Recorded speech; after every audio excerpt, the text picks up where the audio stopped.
I feel like my first time ever trying heroin was totally accidental. I mean, I was already into drugs. I was smoking weed, I was doing meth, and then somehow I ended up in the back seat of like an 85 Buick Regal in Santa Ana, California with a bunch of cholos. They thought that I was Mexican and I was in their hood. They were taking me to go pick up some weed, and I was tweaking already that day. And all of a sudden one of them pulls out a bunch of heroin and he's got it on some tin foil and he's smoking it in the car. And he looks at me and he goes, "Hey, I say, you want some of this stuff?" And I'm like, no, man, I'm good. And he goes, "What? Are you like ashamed of your heritage? Like you don't do the real Chiva?" I'm like, "No, it's good. Like seriously, I'm good." He goes, "Come on, man, you need to do some of this." I'm like, "All right, give me some."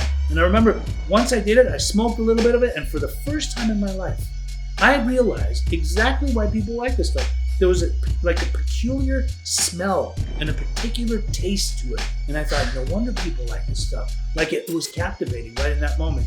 I was already tweaking, like I said, so definitely from going up all the way down was sort of this weird feeling. But next thing you knew, after that experience, I was always looking for this stuff, and I was always like trying to find, Chewy from up the block and see how he could give me some more heroin. And then I had my little heroin stint, which didn't last that long, but it was about like 6 months.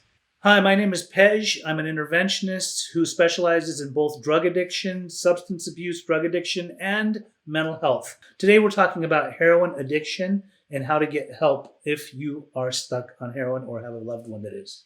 So what is heroin like, and how does it make me feel? I mean, it gets you, like it's captivating.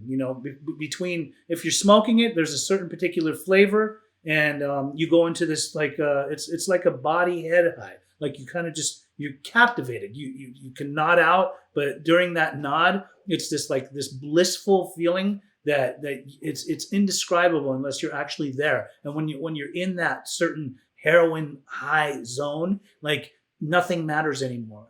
The world is at bay. You're just in there. You're like swimming in this beautiful heroin stream. And sometimes you nod out and you fall asleep. My wildest, darkest experience while using heroin was the fact that I had a cousin that was up in LA, and I lived in Orange County at the time. And when I caught wind that he was doing heroin regularly, I would find myself going up there and doing it with him. And we were smoking it. Some people were shooting it. And before you knew it, it just became like a shooting gallery. We were all just doing heroin. So often, we would pass out with like cigarettes in our fingers or in our mouths that would burn our clothes. And I remember I didn't even realize how quickly I got addicted, but it became an ongoing thing. And there were some people who tried to rob us during that time because we had a bunch of it. And I remember I tried so hard I tried to stay away from them and not go there, but I just kept finding myself constantly over at his house. And one time I couldn't make it and I stayed at home. And here's how bad it got, how dark it got. I was at my house and I didn't know how addicted I was. I remember I called him one day and I was telling my cousin, I'm totally stuck.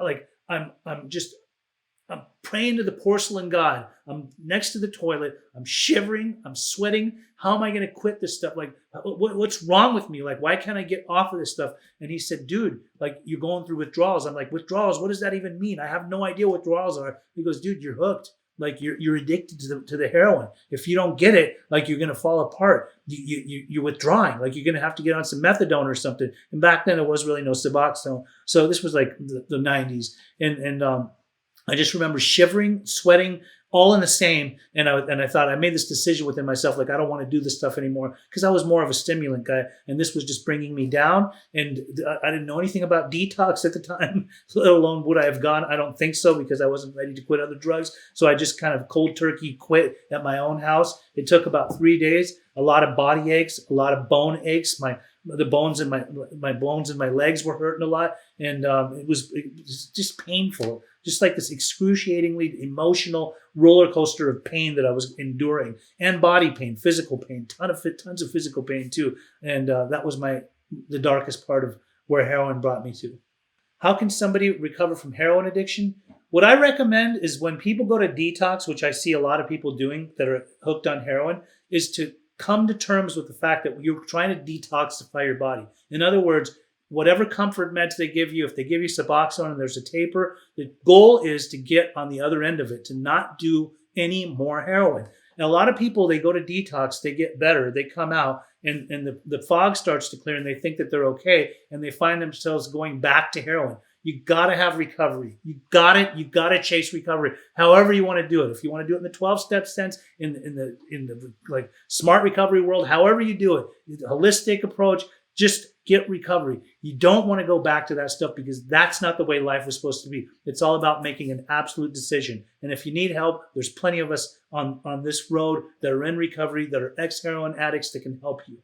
If you or somebody you know is suffering with addiction, don't ever hesitate to call or text me. I'm readily available. There's my phone number right there, and you can check out this website right here. You can also make a comment down in the chat box, and we're always here for you.